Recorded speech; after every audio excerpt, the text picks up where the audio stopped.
नमस्कार, मैं डॉक्टर सोनाली चक्रवर्ती। आज बात करूंगी वोल्गा से शिवनाथ तक।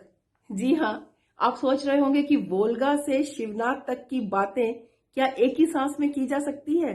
नहीं, इसके लिए लगते हैं बरसों। वोल्गा है रूस की सबसे पवित्र, सबसे महत्वपूर्ण नदी और शिवनाथ है भिलाई की।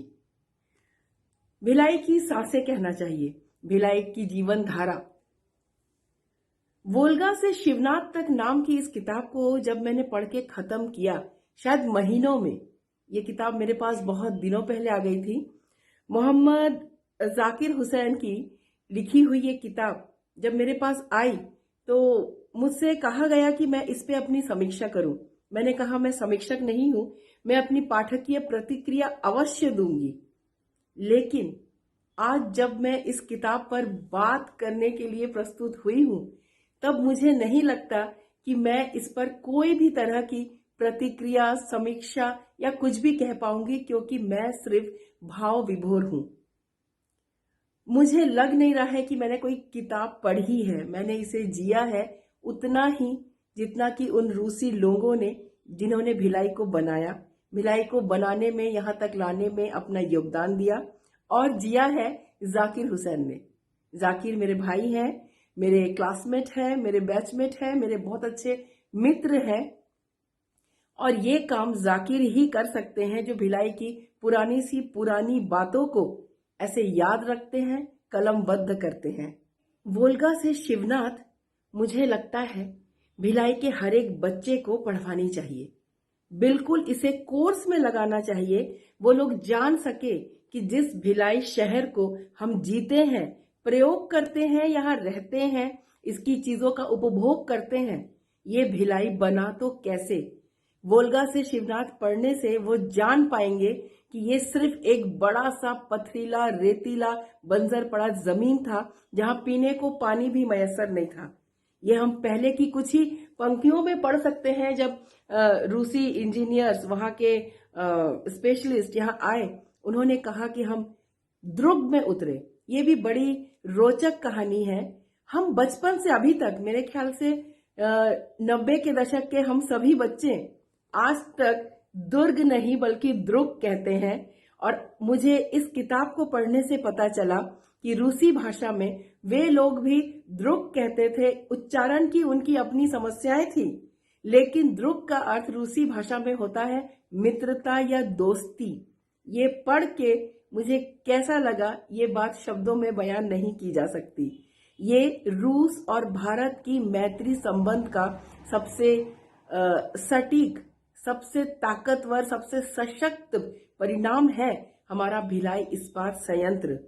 भिलाई इस्पात संयंत्र है, इसलिए भिलाई है, इसलिए भिलाई से जुड़े सारे प्राइवेट सेक्टर्स हैं, सारे बाजार हैं, सारे अस्पताल हैं। भिलाई से कई किलोमीटर दूर तक जुड़ी हर एक चीज सिर्फ इस वजह से है या फेमस है क्योंकि भिलाई इस्पात संयंत्र है। उसकी कहानी हमें जानना ही चाहिए। 24 जनवरी सेल फाउंडेशन डे, इसकी बधाई के साथ सबसे पहली बधाई दूंगी भिलाई इस्पात संयंत्र को। इस किताब को पढ़ के हमें समझ आता है कि ये धमन भट्टियां जब सुलगती है तो लोगों के घर में चूल्हे जलते हैं। ये धमन भट्टियां जब धड़कती है तो हमारे दिल धड़कते हैं। और इसके साथ रूसी इंजीनियर्स, उनकी पत्नियां, उनके परिवार, उनके सारे देशवासियों के प्यार को हम कभी नहीं भूल पाएंगे। आज के बच्चों को पता होना चाहिए, रूसियों के लिए एक जमाने में भारत यानी इंडिया का अर्थ था नेहरू, लता और राज कपूर। ये हमारे लिए गर्व का विषय है। आज इसमें भिलाई का नाम जुड़ा है। भिलाई उनके प्राणों में है। राज कपूर साहब की उन लोग इतनी तारीफ करते हैं, राज कपूर साहब को वो लोग इतना चाहते हैं, ये हमारे लिए गर्व की बात है। लेकिन भिलाई वासियों को उन्होंने इतना प्यार दिया और यहाँ से उन्हें इतना प्यार मिला कि उसमें से कई लोग जब यहाँ से वापस जाने लगे तो उनके आंसुओं का बांध टूट गया। ये पढ़ना ऐसा लगता है मानो इस इस्पात संयंत्र में जहां लोहा पिघलता है वहां दिल मोम के थे। इतनी खूबसूरत यादों से हमें रूबरू करवाने के लिए मोहम्मद जाकिर हुसैन जीते रहिए। मैं बार बार कहना चाहूंगी ये आज के बच्चों को, और मुझे कहना चाहिए कि एक पीढ़ी पहले के भी लोगों को इस किताब से अवश्य गुजरना चाहिए। ये एक यादों का घेरा है, इसमें से होकर गुजरना भिलाई वालों के लिए बहुत जरूरी है। हम उन सभी लोगों के संस्मरणों से समझ पाएंगे कि एक एक ईंट कैसी रखी गई। ईंट से भी पहले उस विशाल मैदान में पट्टिकाएं लगाई गई कि यहाँ ब्लास्ट फर्नेस होगा, यहाँ पे रेल मिल होगा, यहाँ पे कौन सा विभाग लगाया जाएगा। उनका कहना है कि अगर ये पट्टिकाएं नहीं लगती तो हम खुद शायद भूल जाते। मेन थिंग, रूसी इंजीनियर वहां से अपने परिवार सहित इतने माइल दूर भिलाई जैसे एक अनजान जगह पर आके उन लोगों ने शिविर बनाए, टेंट बना के रहे, और उन लोगों ने एक औद्योगिक क्रांति को जन्म दिया। पंडित नेहरू के इस सपने को साकार किया। ये दूरदर्शिता का इससे अच्छा उदाहरण मैंने और कहीं नहीं सुना है। खैर, मेरी बात छोड़िए, मैं उन लोगों में से हूं जो भिलाई को बेतरह प्यार करते हैं।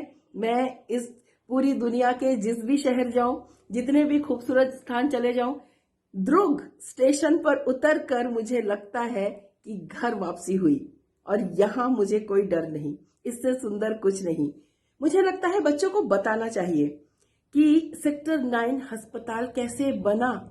इतना बड़ा अस्पताल, अभी कुछ ही वर्षों पहले तक किसी को कुछ भी हो तो सेक्टर 9 अस्पताल के सिवाय और कहीं जाने का हम सोचते भी नहीं थे। आज हो सकता है कुछ बड़ी मल्टी स्पेशलिटी अस्पताल बन गए हो, लेकिन आज भी सेक्टर 9 की विश्वसनीयता बनी हुई है। तो पिछले 60-65 साल में उसने कितना काम किया होगा। उसकी पहली ईंट कैसे धरी गई आपको नहीं पता, इस किताब को पढ़िए। हमें बच्चों को बताना चाहिए कि रशियन कॉम्प्लेक्स हमारे भिलाई का सबसे पहला एक छोटा सा रशिया था। एक आज जो सोसाइटीज बनती है, अपार्टमेंट्स बनते हैं, बड़े बड़े नगर बनते हैं, रशियन कॉम्प्लेक्स ऐसा पहला नगर था जिसके अंदर स्विमिंग पूल था, बैडमिंटन कोर्ट था, जिसके अंदर क्लब था, बास्केटबॉल कोर्ट था। और एक ऐसा खूबसूरत सा शहर हो सकता है कि एक कॉम्प्लेक्स के अंदर ये सारी चीजें हो, ये हमने पहली बार देखी। जब हम छोटे थे, रशियंस भिलाई में कुछ ऐसे घूमते फिरते थे, चहलकदमी करते थे कि हमें कभी लगा नहीं कि वो बाहर के लोग हैं। हमें लगता था कि हम और रशियन दोनों इसी भिलाई के वासी हैं। सब्जी वाले भी रशियन में बात कर लेते थे। ये खूबसूरत है, ये एहसास एक जरूरी एहसास है। जाकिर को कहना चाहिए एक शब्द में कि धन्यवाद। सिविक सेंटर में इतनी भीड़ रोज, चाहे भिलाई में लाखों फूड जॉइंट खुल जाए, चाहे कितने भी पार्क बन जाए, सिविक सेंटर की माया से हमारी पीढ़ी तो छोड़िए, आज की पीढ़ी भी निकल पाई है ऐसा मुझे नहीं लगता। किसी के पास ऐसा नहीं होगा जहां सिविक सेंटर के रथ के सामने की तस्वीर ना हो। बाहर से हमारे गेस्ट आए तो हमें प्लांट दिखाना है, मैत्री गार्डन दिखाना है और सिविक सेंटर दिखाना है। आपको पता है, जब हम छोटे थे सिविक सेंटर में एक ट्रेन चलती थी, उसके सामने रशियन में लिखा रहता था। शायद दोस्ती का कोई संदेश था, लेकिन हमारे लिए वो आम बात थी। हम अनजान भाषा देख के समझ जाते थे, कुछ लिखा है तो वो रशियन होगा, हम इतना अक्षर पहचान लेते थे। मैत्री गार्डन आज आपके लिए बहुत बड़ा एक गार्डन है। पहला पेड़ कैसे लगा ये आप किताब भी पढ़ सकते हैं और जाकिर को फोन कर सकते हैं, वो मुंह जबानी बता देगा डेट। इतना उसे भिलाई से प्रेम है और इतना शिवनाथ और वोल्गा की पानी, शायद उसने दोनों का स्वाद चख लिया है। चित्र मंदिर आज हमारे लिए कला मंदिर बन चुका है। चित्र मंदिर एकमात्र थिएटर था जहां सबसे पहले फिल्में लगती थी, ऐसा हम सोचते थे। फिल्में उसमें काफी बाद में लगती थी। एक शहर को उगते देखना, बनते देखना, पलना बढ़ना, इस किताब से गुजरते हुए मैं भीग गई। और ऐसी ऐसी स्मृतियां जहां पे रशियन महिलाएं भिलाई के इंजीनियर से जो वहां ट्रेनिंग लेके गए थे, उनके साथ मोहब्बत के रिश्ते में बढ़ के, विवाह बंधन में बंध के भिलाई आ गई। और यहाँ उन्होंने न केवल भारतीय संस्कृति को, बल्कि बंगाल, बिहार, छत्तीसगढ़, हर चीज की संस्कृति को उन्होंने अपना लिया। इसी किताब में से एक बेहद खूबसूरत पंक्ति है मैं नाम नहीं बताऊंगी, आप खुद पढ़ सकते हैं। इसमें एक पुराने स्पेशलिस्ट से जब जाकिर ने पूछा कि आपको शिवनाथ और वोल्गा के पानी में कुछ फर्क आया, उन्होंने कहा नहीं, दोनों के पानी के स्वाद में कोई फर्क नहीं है। फिर जाकिर ने उनसे पूछा कि आपको हमारी छत्तीसगढ़ की संस्कृति कैसी लगी। उन्होंने तेज आवाज में जवाब दिया, कौन सी संस्कृति? यहाँ पे अलग अलग कोई छत्तीसगढ़ी, पंजाबी, मराठी संस्कृति मुझे नहीं दिखी। मुझे पूरी तरह हिंदुस्तान दिखा और मैं हिंदुस्तानी संस्कृति को मानता हूं। कितनी गहरी बात! जो रशियन समझ गए, क्या हमें कुछ समझना बाकी है अभी? प्रिय जाकिर, आपके लिए मैं सिर्फ इतना कहना चाहूंगी कि आप लिखते रहिए, रचते रहिए, निरंतर सिरचते रहिए। एक पंक्ति आपकी इसी किताब में से मैं श्रीमती नलिनी श्रीवास्तव जी का कहा हुआ कहूंगी, जो उन्होंने किसी कार्यक्रम में बोलने के लिए रशियन भाषा में सीखी थी। इस पंक्ति को तो दुनिया की हर भाषा में सीखनी चाहिए। मैं हिंदी में आपसे कहना चाहूंगी, जो उन्होंने कहा था कि राजा की इज्जत केवल उसके राज्य में होती है, लेकिन ज्ञानी का सम्मान पूरे जगत में होता है। तो आज मेरी तरफ से आप ज्ञानी हैं। धन्यवाद।